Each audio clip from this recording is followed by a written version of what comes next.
YouTube.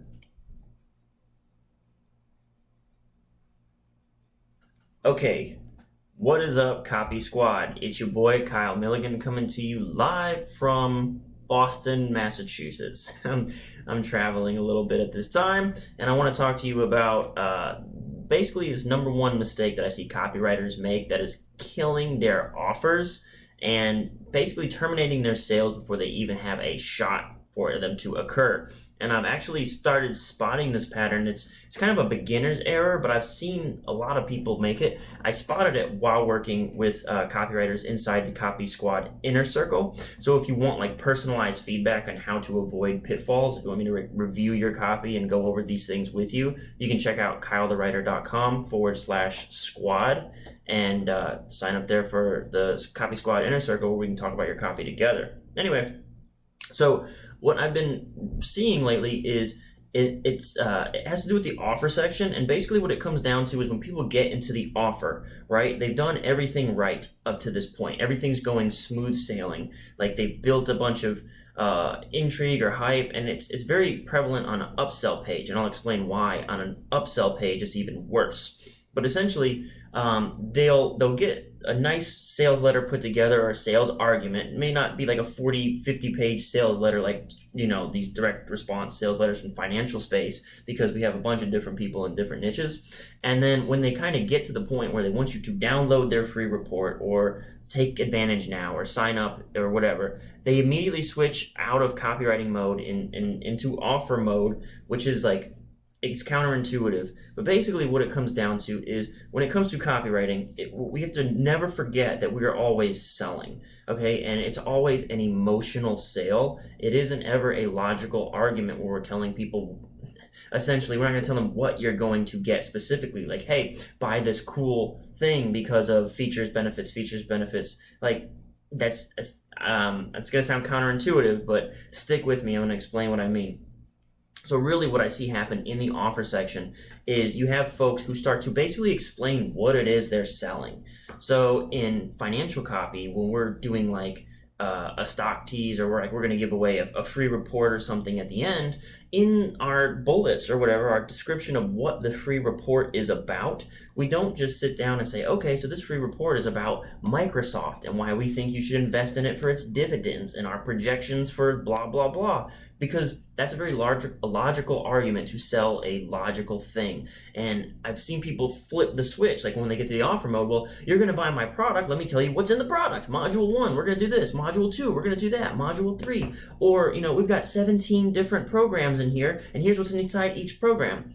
And the problem is they get very literal and logical, but it's at this point in the offer section where you need to continue to maintain that copywriting, like emotional salesmanship. And remember, copywriting is a language, okay? And the way it operates is we speak, convey information logically, like I'm doing for you right now, right? That's like how, and it's weird, I should have like thought of how I'm going to explain this, but that's how you convey information, but it doesn't necessarily persuade you into action, okay? What copywriting does is you take the subtle subtext, the big four emotions, as I call them, new, easy, safe, and big, okay? And that's all outlined inside my book, Take Their Money, at kylethewriter.com/book, if you're interested in that.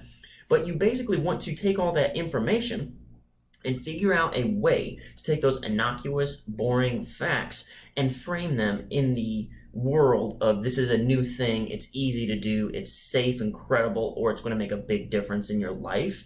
So instead of saying, you know, like, hey, I have this, oh man, I should have wrote something down. So instead of saying something like, I have, you know, this phone, okay, and it has 32 gigabytes of data or memory or something like that, and blah, blah, blah, and like the features, and this kind of does come down like the features and benefits thing. You can say something like, this phone is going to eliminate your need for any phone ever again for the next 30 years. Has enough memory that you'll never have to worry about like wiping pictures or using the cloud again. You can store everything on your phone because it's so a massive memory thing.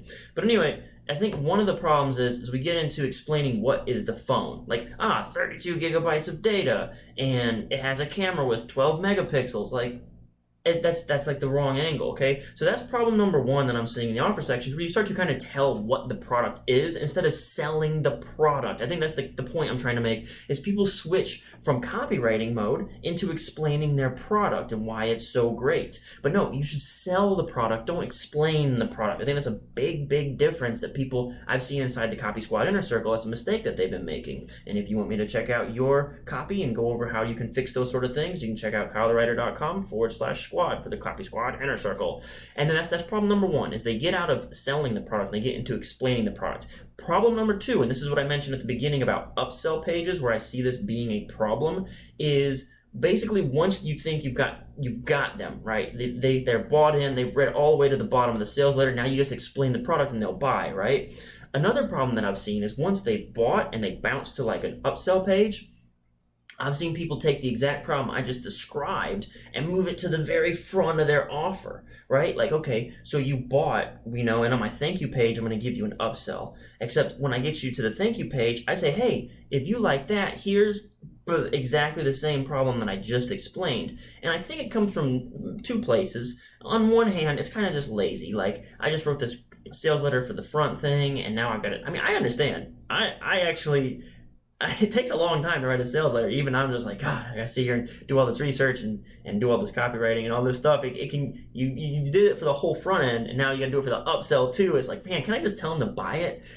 Well, you can get some sales that way, and that's one of the things that we talked about inside the Inner Circle, was like, yeah, you're actually having a pretty solid conversion rate, but you could probably double or even triple this conversion rate if you, again, remember the basic lessons of copywriting. Like, you have to sell the product, not explain the product. So one of the things that I've seen on opt-in forms, right? So this is one of the problems that I'm seeing, is someone will have like a email opt-in, right? And then a thank you page, or they'll have a front-end product where you pay like different people's copy, where they're just offering the product and they lead with the product. That's the second mistake, is they don't lead with selling the product. They don't create, okay, here's a better way to put that, is instead of creating a need, right, for the product, they just offer the product up. And this is something that can be a useful lesson for people in e-com, right? I know, like, e-commerce, selling physical products and stuff like that, it doesn't take a lot of time to sort of build a need for a product.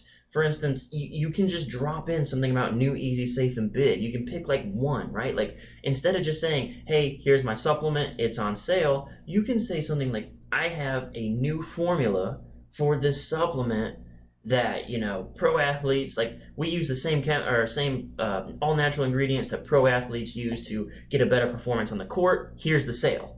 Right? Create some sort of like implied need before you just start throwing the supplement in their face, or throwing the free report or this or that. So instead of just like I say, when we get to the offer section, right? And that can be the bottom of a full sales letter, people make the mistake of just explaining the product. You have to keep selling the product still. You still have to sell here. Even whenever you're telling them about the product, it has to be like teaser content that builds that intrigue and value by making them want it more. You can't just explain what's inside, okay? That'll kill all that intrigue and emotional selling that you had into a paid product. Or if you do a paid product to a more expensive upsell, I've seen it a couple times now where folks will just start offering the second product, and basically the same exact logical sort of display of like, here's my product, here's what you get, hey, you just bought that thing, you'll love this thing. And they skip the entire emotional appeal or creating a need for it before they just launch into like, buy my stuff, okay? And again, this is stuff that I recognize working with some copywriters inside the Copy Squad Inner Circle. And if you haven't heard me talk about this yet, I'm sure you have, but this is kind of like my monthly membership program, where you can, every 2 weeks we break down a new sales letter, and every 2 weeks in between that we have conference calls where we just throw copy out there and talk about, how do we make this conversion higher? How can we improve? Like, where are we slipping up? And this is a pattern that I recognized in our most recent conference call, where it was kind of like, this is, you guys, like, several people are making the same mistake. So I think that's kind of like and a lot of these folks who aren't always like copywriters, they're internet marketers of small businesses. So if you have a small business and you're trying to improve your conversions or sell more product too, that's the kind of environment that we're working inside of, right? Like, not everyone's like a paid long form direct response copywriter. So that's available for you. Check it out, copywriter.com/squad. I got a comment over here. David says, hi Kyle, in your book you mentioned making a habit out of reviewing great copy daily.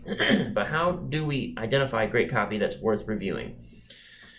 So this question, I actually have been thinking about like making a separate video for this, but I think I did have like one. It's the one where I got like a cigar and I'm on the beach. Basically what you'll do, and this is how I've done it for like competitors, right? So I work at a company called Agora Financial as a copywriter, so my 9 to 5. And then there's other companies like Money Map Press, Banyan Hill, Palm Beach Research, Bonner and Partners. And what you do is you go to their websites, right? So if you're in financial, right? This is how I do it for financial. You can extrapolate this for whatever niche you're in. You go to their website and you might have to drop some money. I recommend that you probably should drop some money on these guys who are direct response, like front end, like free front end upsell.